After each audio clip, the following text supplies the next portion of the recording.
Hello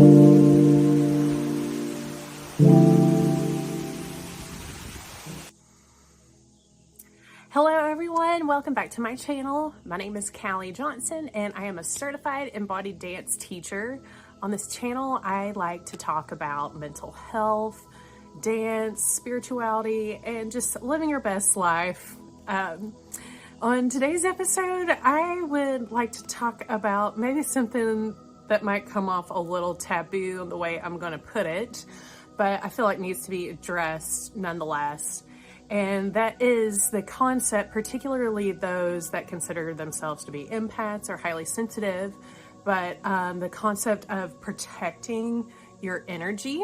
So as of like the past couple of years, I feel like this has been thrown around a lot, especially in the community of those of us that consider ourselves empaths, highly sensitive people, highly intuitive people, and that is protecting your energy. And while I understand why it is your energy, right? It's something that matters to you. That's something that you hold sacred.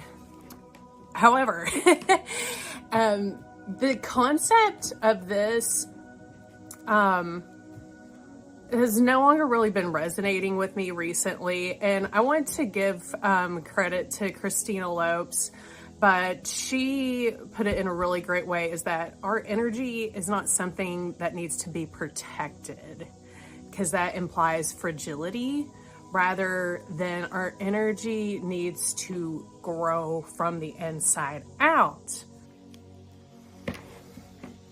So when I think of growing my energy or protecting it, I'd like for you to invite the concept of like going to train at the gym.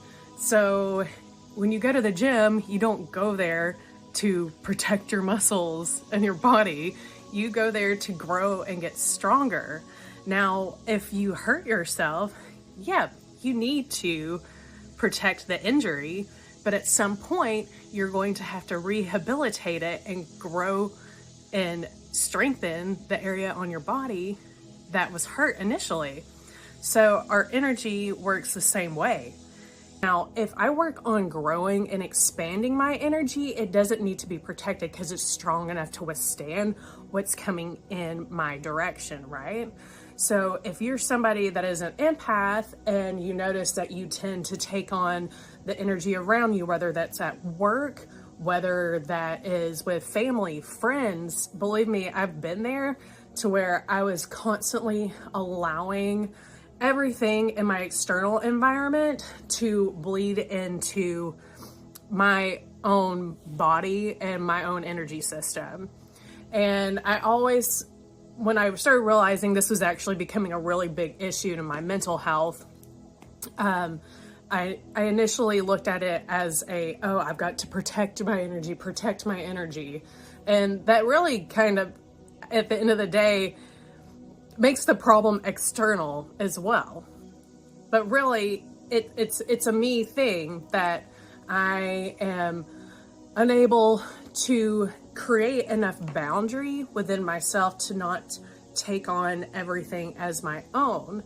And while I am naturally like that, there's nothing wrong with being an empath or empathetic to the world around you. It's a really good quality, but it can get to a point where it starts to run you ragged. So when I was introduced to the concept of growing my energy rather than protecting my frail energy, it really put the responsibility back into my own hands and my own power. So how do we actually grow our own energy, especially when we are highly sensitive or empathic people? And anyone can benefit from this. Obviously, there's a lot of different ways you can do this. But first, one of the big things we want to think about is working with our solar plexus. And this chakra is related to our ability to set boundaries in life. And as some of you may resonate with, those of us that are empaths, tend to not have good boundaries. So one simple way you can start getting in touch with your boundary setting chakra, your solar plexus, is to start doing your meditations and focusing in on this chakra. And the color of this chakra is yellow. So I want you to think about your energy center in your gut. Your solar plexus is your gut feeling. This is where you set your boundaries and your intuition can kick in with your body. And a few things you can play around with is, one, you can close your eyes, bring your attention in towards your solar plexus, and simply do some walking around leading from your solar plexus. Notice where you actually initiate from when you walk in your day-to-day life. Another exercise you can do with your solar plexus is begin to ask yourself questions and live in whether your gut is telling you it is a solid no or a solid yes, okay? So if I'm presented with a question on something I want to do, or maybe I might not have interest in something, actually listening to my gut instinct and what it's telling me, is this a full body yes or no?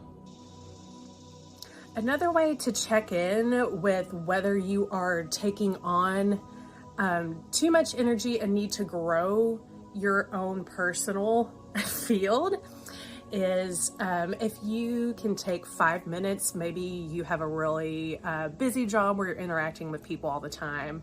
Before you go into work, just come into yourself, bring some silence, and imagine your energetic field growing from the inside out, growing it like a shield that is surrounding you, rather than I'm creating a boundary that's going to protect it. Grow your own boundary from the inside out.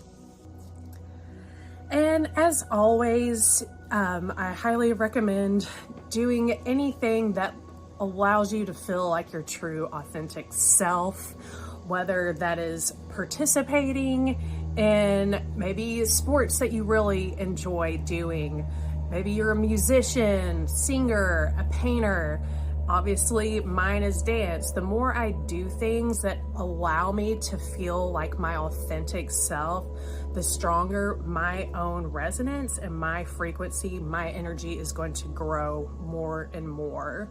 And I will be able to have my own field that grows around me and protects me from the outside world, but it is in my own hands, my responsibility to grow that energy. So yeah, that's all I have for you all today. And let me know if you practice any of the little tips that I gave you as far as growing your energy. If you have any thoughts, comments on growing your energy versus protecting it, leave a little comment below. And if you all want to hear any particular topics from me, please let me know. I'd love to hear that. And just a quick little note, if you are in the Chattanooga, Tennessee area, I will be hosting and offering a 2-hour in-person workshop on August 17th at 10 a.m. at Jillian's Healing Arts Center. This is going to be intro to embodied dance, so no dance experience necessary. And this is just a really great opportunity to get to know the work that I do and see how moving in your most authentic self can really change your life for the better. I love you all so much, and I'll see you on the next one. Bye.